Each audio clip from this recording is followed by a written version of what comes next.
Beh, allora, buonasera ormai, visto che è già passata un'ora e mezza. Allora io cercherò di essere ovviamente molto veloce per lasciare il giusto spazio proprio al lavoro empirico che i colleghi hanno portato avanti. Il mio compito è un po' forse quello di definire, ecco, il contesto dove questa ricerca ha avuto luogo, perché effettivamente compiere un processo di ricerca all'interno di una struttura che di solito viene percepita dall'esterno come un sistema chiuso non è così semplice.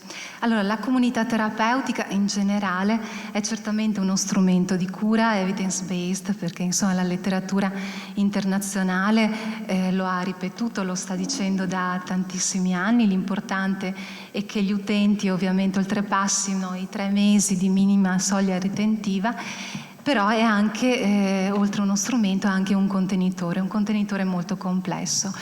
È capace di innovarsi. La derivazione etimologica di questo termine proprio indica come ci sia sempre la possibilità e anche l'opportunità di poter alterare l'ordine delle cose stabilite per proporre cose nuove, per cui portare dentro nei contesti che fondamentalmente sono chiusi l'attività di ricerca è una sfida di non poco conto. Ecco, la comunità San Francesco che noi rappresentiamo, io credo da sempre abbia avuto il talento, da quando è nata, di mettersi anche un po' fuori e di osservare, non solo descrivere tutto quello che fa e anche quello che sceglie di non fare, ma anche il fatto di poter considerare i tanti e diversi interventi che si possono mettere in atto nell'ambito delle dipendenze. La San Francesco nasce 40 anni fa, il prossimo anno compirà i suoi primi 40 anni, esattamente il doppio degli anni che appunto i colleghi festeggiano per quanto riguarda l'MDR, e appunto nasce a Monselice in provincia di Padova, e nasce come iniziativa di 2-3 frati minori francescani che hanno appunto il grande desiderio di costruire una comunità che possa accogliere persone in difficoltà, facendo una scelta ovviamente molto forte, che è quella di vivere con loro giorno e notte. È importante qui cogliere proprio lo spirito dei francescani minori, che non è quello di accostarsi alle persone con, come dire, il ruolo di guide o di maestri, quanto di semplici proprio compagni di viaggio per aiutare queste persone in difficoltà a sostenere il riavvio di una vita dignitosa. Che cosa succede però? I frati a quel tempo, stiamo parlando di 40 anni fa, per cui di tante epoche fa, se torniamo proprio con la memoria agli anni '80, sostanzialmente pensano di accogliere persone, come dire, povere, miserevoli, che appunto all'interno della provincia, di un territorio di provincia, sono in difficoltà. In realtà si trovano proprio ad accogliere tossicodipendenti. Perché? Perché fondamentalmente in quegli anni abbiamo effettivamente in Italia una grossa affluenza di sostanze psicoattive, in particolare eroina. Lì la comunità nata nel 1980 comincia, anche se è fondata appunto da 2 frati particolarmente illuminati, comincia a osservare quello che mette in piedi e che propone appunto a questi ragazzi che soffrono già delle conseguenze della tossicodipendenza. Diciamo che c'è una prima fase, perché la comunità in tutti questi anni conosce proprio un percorso di suo evolutivo. La prima fase sostanzialmente pone al centro degli interventi, sicuramente di natura educativa a quel tempo, l'uomo e la sostanza, per cui è un approccio di tipo individuale. Dobbiamo ricordare quelle che sono le variabili di contesto di quegli anni, che sono molto difficili. Negli anni 70 in Italia si usavano molto le anfetamine, che si usavano per via iniettiva, e si usavano ovviamente perché non erano registrate come droghe. Negli anni '80 c'è la grossa diffusione dell'eroina, chiaramente organizzazioni criminali molto scaltre e molto preparate, molto previdenti come Cosa Nostra, intuiscono il potenziale economico, naturalmente del mercato delle sostanze, e rendono l'Italia di fatto nel giro di pochi anni il centro del traffico internazionale dal Medio Oriente agli Stati Uniti. Sono anni appunto di grosse contestazioni, gli anni cosiddetti di piombo, però sono anni in cui chi usa sostanze viene assimilato o al malato psichiatrico, che è l'unica scelta terapeutica possibile a quel tempo, oppure viene esposto a pene detentive. In quegli anni vige ancora la legge 1041 del 1954, dove era esplicitato in maniera chiara che chi era vittima di uso delle droghe, che il mercato in maniera molto intelligente al contrario portava avanti, non poteva chiedere aiuto perché non c'era diritto alla cura. C'è una grossa ricerca fatta dal British Journal of Addiction nel 1992, chiaramente che ha un valore retrospettivo, che indica come in Italia nel giro di 5 anni il numero dei consumatori appunto di sostanze triplica. Nel 77 vengono registrati 28.000 consumatori, pensate in 5 anni. In 5 anni 92.000 consumatori. Ecco, sono anni ovviamente molto importanti per quanto riguarda la costruzione, ma soprattutto la costruzione del pensiero della comunità terapeutica. Viene fatto molto lavoro da parte delle associazioni di volontariato, sia laiche che cattoliche, e anche molto lavoro da parte della nuova sinistra, la cosiddetta sinistra extraparlamentare, che hanno veramente il pregio di orientare in maniera continuativa e coerente l'attività dei partiti e quindi portano il Parlamento poi a costituire la nuova legge. Molto importante, viene naturalmente promulgata nel 1975 e la cosiddetta legge 685, che va in qualche modo a portare, come dire, per la prima volta la tossicodipendenza non solo come problema di ordine pubblico, ma anche come problematica di carattere sociale e sanitario. E lì per la prima volta si parla di cura e prevenzione. Naturalmente tutti questi movimenti vengono registrati in maniera intelligente e creativa da chi a quel tempo la comunità la fonda e chiaramente continua a costruirla. Si riflette molto sui metodi, che sono metodi semplici. Fondamentalmente che cosa si faceva con queste persone? Si stava insieme giorno e notte, si lavorava, quella che oggi viene chiamata ergoterapia o terapia occupazionale. C'era il primo sviluppo di metodi educativi che si rifacevano sostanzialmente sul rispetto dell'ordine di vita, per cui durante il giorno si stava in piedi, durante la notte si riposava.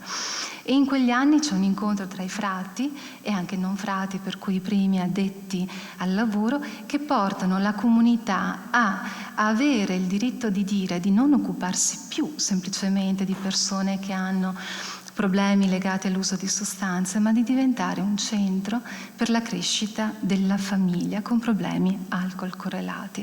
È la cosiddetta seconda fase, ovvero l'integrazione, il focus dell'attenzione di tutti gli interventi, di tutti i pensieri che vengono fatti sono l'individuo e la famiglia. Perché si pone il focus sulla famiglia? Perché si osservava naturalmente durante la pratica che le sostanze che creano dipendenza vivono in simbiosi. Padre Danilo, uno dei fondatori, dice spesso ai ragazzi e alle famiglie che le dipendenze si danno una mano, e si era notato, soprattutto negli anni 90, che i tossicodipendenti nel periodo dell'astinenza sì da sostanze psicotrope consumavano e abusavano l'alcol. E non raramente poi nella famiglia si cominciava a evidenziare il problema di quella che oggi viene chiamata la vulnerabilità all'addiction, no? Perché si scopriva che nei genitori, negli zii, nei cugini, insomma, c'erano problemi alcol correlati. E poi una cosa molto sensata: se la famiglia non veniva coinvolta, si rischiava, e questo è stato il grande approccio anche della terapia sistemico-familiare, se non si lavorava con la famiglia all'interno delle relazioni familiari, ovviamente c'era il pericolo che chi si portava il problema della tossicodipendenza fosse e rimanesse il paziente designato. Siamo all'inizio negli anni 2000, ultimi anni del 90, e la comunità si interroga sempre di più non solo sull'approccio alle persone e alle famiglie, ma anche sull'approccio ecologico, ovvero ritenere che il territorio di appartenenza della persona con problemi di sostanza possa e debba in qualche modo ridiventare lo spazio in cui si può, con il tempo, ovviamente con molti interventi, ricreare una rete sociale sensibile e preparata, cercando di modificare proprio l'assetto culturale affinché le persone ne possano trarre beneficio. Questo fondamentalmente perché? Perché nei primi anni le comunità si sentono attribuire il ruolo salvifico, le famiglie mandano il tossicodipendente in questo sistema chiuso che in teoria dopo 1, 2, 3 anni rispedisce appunto la persona a casa che non è più tossicodipendente, per cui si fa di tutto, e molte comunità, non solo la San Francesco lo fa, si fa di tutto per lavorare con la famiglia, il territorio, cercando proprio di sensibilizzare attraverso un'alleanza con la famiglia anche tutte le persone vicine a queste persone, di poter ricreare un ambiente appunto che li possa non tanto reinserire ma riaccogliere e perciò continuare i loro percorsi di vita. Diciamo che all'interno di tutta questa matrice ovviamente teorica molto compressa, l'approccio ecologico-sociale, l'approccio della terapia sistemico-familiare, che negli anni 90 nel nostro territorio si assiste proprio a una progressiva vicinanza che poi diventa un'alleanza, una collaborazione molto forte tra la comunità e il CERT di Monselice, che nasce nel 1985 e che trova veramente colleghi molto entusiasti sia nel pubblico che nel privato di trovare dei punti di incontro che attivano altre collaborazioni, perché nelle dipendenze per attivare appunto pensieri e interventi di cura e di attenzione bisogna essere veramente in tanti. Oggi che cos'è la San Francesco nel 2019? È una comunità terapeutica, perché molto lavoro è stato profuso chiaramente anche dagli psicologi che l'hanno costruita, per cui dal dottor Pantè, che è qua e che oggi è ancora il direttore scientifico della comunità, e ovviamente anche tanti altri. È un ente, è un onlus sul piano amministrativo che eroga 4 servizi sociosanitari che sono accreditati dalla Regione Veneto, la legge regionale ovviamente 22 del 2002, che va a definire i principi dell'autorizzazione dell'accreditamento. Certamente oggi gran parte delle comunità lavora con il denaro pubblico e pertanto deve poter garantire determinati parametri di funzionamento. Abbiamo anche all'interno della comunità un programma un po' particolare che è riservato, un programma terapeutico residenziale che è riservato ai consacrati, ai frati e ai sacerdoti, perché insomma le dipendenze sono molto democratiche, non guardano in faccia a nessuno. I servizi che vengono offerti sono servizi residenziali, perciò intensivi, dove la persona sta dentro 24 ore al giorno, 7 giorni su 7 per molto tempo della loro vita, insomma 1 o 2 anni a differenza dei programmi. Abbiamo il servizio B, che è rappresentato dalla collega Michela, che poi vi racconterà la ricerca, che è il programma rivolto a persone che hanno problemi di tossicodipendenza. Il servizio C, che è un programma sempre residenziale rivolto a persone che hanno problemi di alcol dipendenza, che presentano delle peculiarità diverse rispetto ai tossicodipendenti. E in questo momento sta creando anche il programma residenziale per i giocatori appunto d'azzardo. Il servizio ancora C1, che è un programma che è rivolto a donne che sono in stato di gravidanza, tossicodipendenti o alcoldipendenti, o a già mamme che hanno lo stesso problema e che entrano in comunità con il loro bambino e i loro bambini. Ecco, il servizio per i consacrati e poi il servizio semiresidenziale, che è un programma che va oltre come dire, la proposta di reinserimento sociolavorativo che viene fatto a tutte le persone che fanno i programmi terapeutici residenziali complessi e che in qualche modo poi però, terminata una fase intensiva, devono essere sostenuti a consolidare i progressi effettuati, perché come abbiamo visto prima purtroppo il livello non solo di trauma ma anche di tossicità rimane nei circuiti cerebrali per molti anni, e questo si traduce chiaramente in azioni e in comportamento che portano la persona spesso ad avere delle ricadute.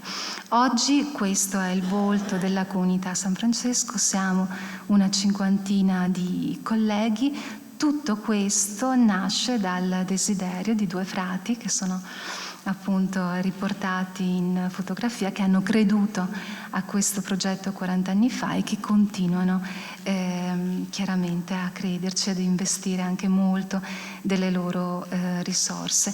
È un gruppo di operatori molto bravi, molto competenti, che vi dicevo prima ho l'orgoglio appunto di rappresentare, e che hanno, diciamo, lo scopo di creare dei contenitori ad hoc per consentire proprio alle figure degli psicologi, dei terapeuti, di avere dei momenti particolari in cui fare terapia, e non è una cosa così semplice come si può pensare.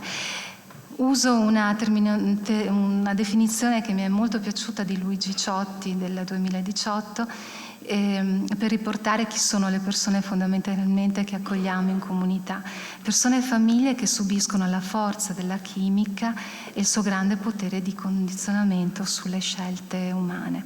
Persone che, come è stato descritto molto bene prima, assumono sostanze non solo, o almeno all'inizio, per inseguire un piacere, ma anche l'evitamento di uno stato di dolore, di disagio, di noia, di impotenza, molto spesso, che rimane a livello cellulare, ma perché mi viene da dire anche che spesso si ritrovano a usare droghe, sia quelle legali, perché ci ritrovano semplicemente una base sicura, un rifugio. Non bisogna dimenticare che il bisogno di sentirsi parte di qualcosa di caldo, di sicuro, fa parte proprio dei bisogni universali della persona.